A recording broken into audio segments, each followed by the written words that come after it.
Good morning. We are out here in the doghouse, as you can see. We had to get an early start today because I am going to be baking some delicious artisan bread, rustic bread, whatever you'd like to call it. And I needed to get a very early start on this because this is kind of a process, but it is so worth it in the end. So we're going to be doing two different types. And unfortunately, I am going to have to stagger as I'm making them because I only have one Dutch oven, and we're going to be baking these in a Dutch oven. So they're going to be made one at a time, but we'll make it all work out. It'll be fine. Super easy recipe. I'm going to be doing one just kind of a plain traditional, and then the other one we're going to jazz it up. So let's go ahead and get started.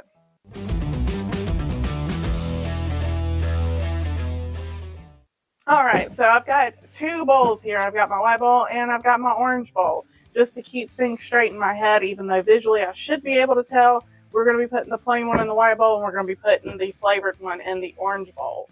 First thing I've got to do is bloom my yeast. So what I've got here is some warm water. This needs to be warm but not hot. This is probably about 90 degrees. So we're going to take 1 teaspoon of dry yeast, which I've got right here in this little packet. There's a half, and there's 1 teaspoon. All right, and then we've got to give that yeast something to eat. So I've got some sugar. We're going to do a half teaspoon of sugar, give that yeast some breakfast. Next, we're going to add our warm water. So we're going to need 1.5 cups of warm water. And you do want to make sure that this water is warm and not hot because you can kill your yeast, but we need it warm enough to activate everything. So it's kind of that balance. I want to kind of stir this around and kind of give that yeast a wake-up call, like it is time to wake up and go to work. So now I'm going to let that sit for about 5 minutes and let that yeast bloom. All right, we are back. It has been 5 minutes, and you can definitely tell that this yeast is waking up and becoming active. There's almost like a little bit of kind of a boiling action that you'll see. So you will definitely be able to tell that your yeast is blooming. Next step is we're going to take some bread flour. We're going to add 3 cups of that to our mixture. And you can sift this, but honestly, I'm not too terribly worried about it. We've got our flour in there, and now we're going to just do a little bit of salt on top. You don't need a ton. And then we're going to start stirring. I'm going to bring you guys in so you can see what's going on.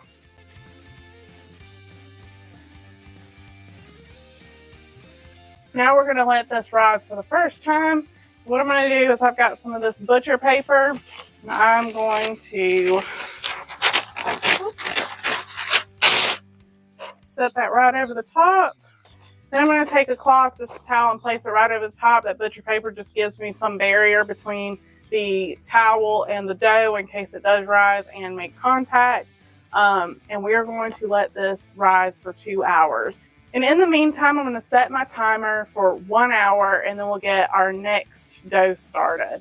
I need that time so that while the first loaf is in the Dutch oven and baking, the next loaf will be in the proofing process. So we're not having 2 different doughs ready to go in the oven at the same time, and they can't. Today's going to be full of timers. That's okay. I'm actually in tandem filming a couple other videos that you guys are going to be seeing. So it's one of those days. Bear with me. But anyway, I will see you guys back in 1 hour, and we're going to get our fun dough started. All right, so it has been an hour, so it is now time to go ahead and get our second batch of bread going. So we got to bloom our yeast first. This is just rapid rise dry yeast, it's like the little packets, right? And then 1/2 teaspoon of sugar, then 1.5 cups of water. And remember, this is warm water, but not hot. And we're going to give this 5 minutes to bloom. So I'll see you guys back here in just a minute. We gave the yeast about 5 minutes to bloom. So now we're going to go ahead and add in our bread flour. Going to be 3 cups of the bread flour. So now I'm going to add just a touch of salt. We're going to go in with our Mad Dog's barbecue rub. We're really going to give this bread different flavor. This is going to be amazing, just so y'all know. All right, so we got a good healthy dose of that Mad Dog's barbecue rub. And we're also going to add some triple cheddar. We are going to make this bread cheesy. We'll say we'll add about 3/4 of the bag, and then we'll leave the last bit for the top. And just like the first time, we're just going to keep folding this flour into the mixture until it forms a dough. Make sure to scrape down your sides. You'll have some dry stuff stick up there. And just like with the first dough, we're going to cover this with a piece of butcher paper, and then we're going to cover it with a towel. And now I'm going to set another timer for 2 hours for this second batch. And we've got 1 hour left on the first batch. So I will see you guys back very soon. It has now been 2 hours since our first dough was mixed up. And as you can see, we've got a good bit of rise out of this, which is great. And what we're going to do is we're going to kind of break up some of this. We want this to rise again. What this is going to do is kind of build up that gluten level. And it's going to give the bread kind of that chew and that thicker texture that we're looking for. So I'm going to just take my spoon.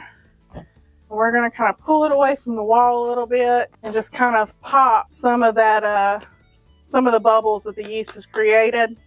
We don't want to overwork it, but we do want to build that gluten just a little bit. So now we've got that done.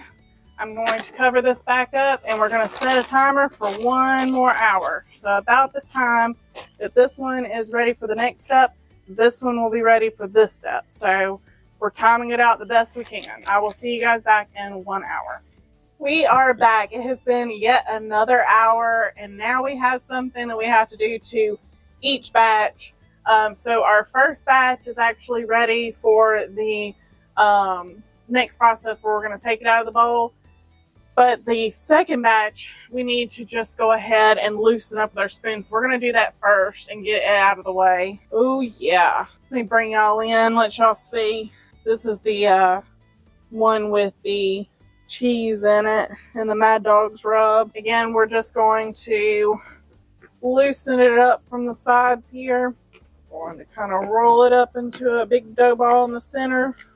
Now we're going to cover that one up and set it to the side, and I'm going to set a 1 hour timer. And the funny thing is amongst all of this, I have been filming 2 other videos, and now I'm realizing that some of this is still going to be actively cooking and baking while I have to leave and go get my daughter from school.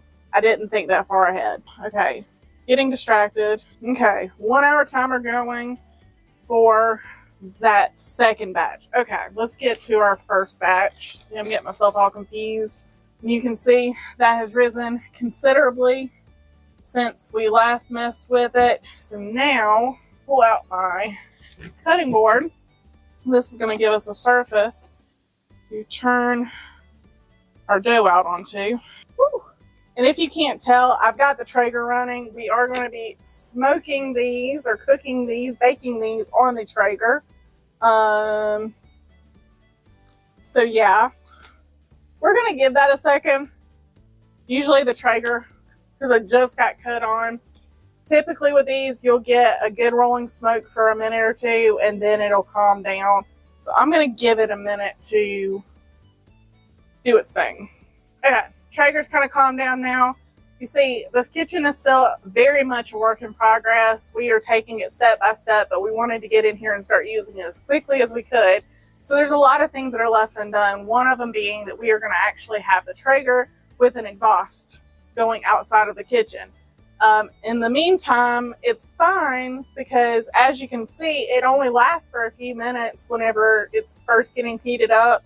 But we do have a lot of smoke that builds up in here for a minute or two, and then it kind of dissipates. But it is a little inconvenient at the moment, but that's going to be one of our first things that we're going to be taking care of, is getting kind of an exhaust system set up for the Traeger. Anyway, all right, so I've got my surface with some flour. Now what I do need to do is get my Dutch oven heated up. We are going to be baking these in the Dutch oven, but I need this pot to be very, very hot.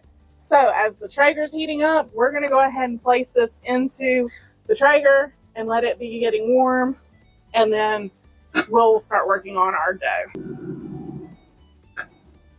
Now, we're going to turn our dough out onto our floured surface here. Okay, and then we're going to fold this bread in on itself a few times. We don't want to overdo it, but we do want to get kind of a nice surface on the outside. Packing it into the middle. Now I'm going to turn it over. And just kind of using my hands, we're going to tuck all the edges underneath. Take some of our flour, sprinkle it in the bottom bowl here, and we're going to place this back into our bowl,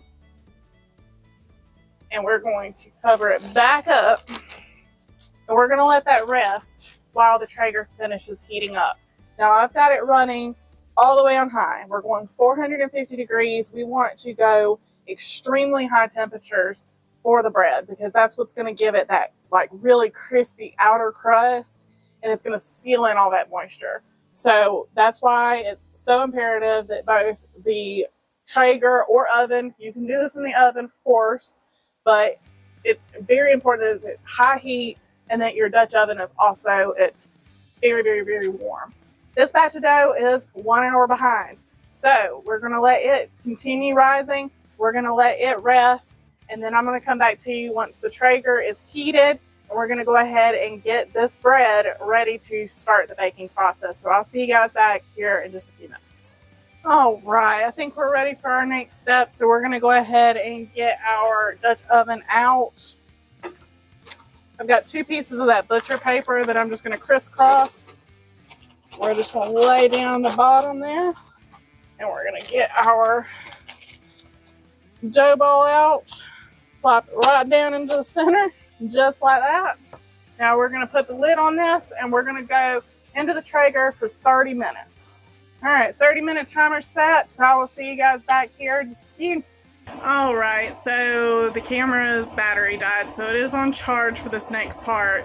But real quick, just the 30-minute timer has went off, and now all I have to do is take the lid off of the Dutch oven and set a timer for 15 minutes. We're going to let this bake without the lid on just to kind of crisp everything up. So I'm going to do that, set my timer for 15 minutes, and hopefully by then, because the battery's been on charge for about 30 minutes now, but hopefully by then we can have the good camera back, because this camera, not so much. It is finally time to get the bread off the Traeger. So, oh my goodness, it looks so good. I'm gonna have to bring y'all in so y'all can see what I see. Look at that. Doesn't that look amazing? Okay, so here's the deal. I actually have to leave to go get my daughter. Luckily, her school is right down the road. So I'm going to take this bread out and run and go get her. I'm going to take this indoors, and I will be back after I pick up the kiddo from school. All right, I'm back from getting the little one. So now it is time to get our second loaf of bread started. I'm going to pull that board over here. We're going to turn this right out onto the board. All right. Now we're going to start folding it in on itself. Just like that. We are going to stick this back into the bowl. A little flour in there on the bottom. We're going to cover it back up while the Traeger heats back up, because I had to cut it off whenever I left to go get her from school. So that should take a few minutes, and then we will get this in the Traeger. Finally time to get this last loaf going. So I've got the Dutch oven and the Traeger all heated up. Let's flip it into our container, and then we're going to take this one and top it with a little bit of olive oil and then our triple cheddar cheese. We'll put about half of what we got left on now, and then we'll put the other half on at the end.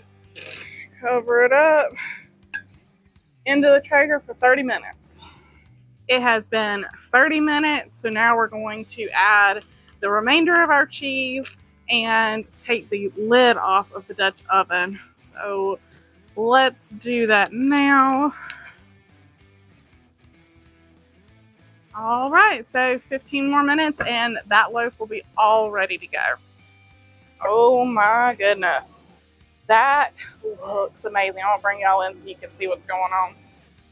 Doesn't that look so good? I can't even explain to you how good it smells. That fresh baked bread with that little bit of the Mad Dog seasoning. And then that cheese. Got a good crispy crust on it. My goodness.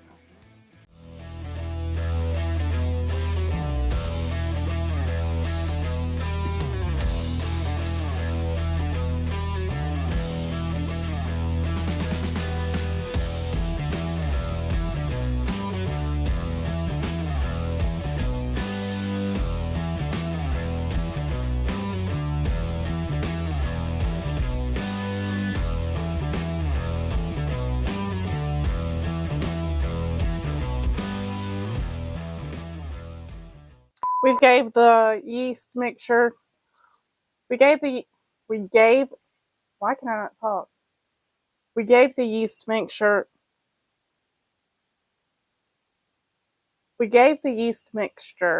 Why can I not say mixture?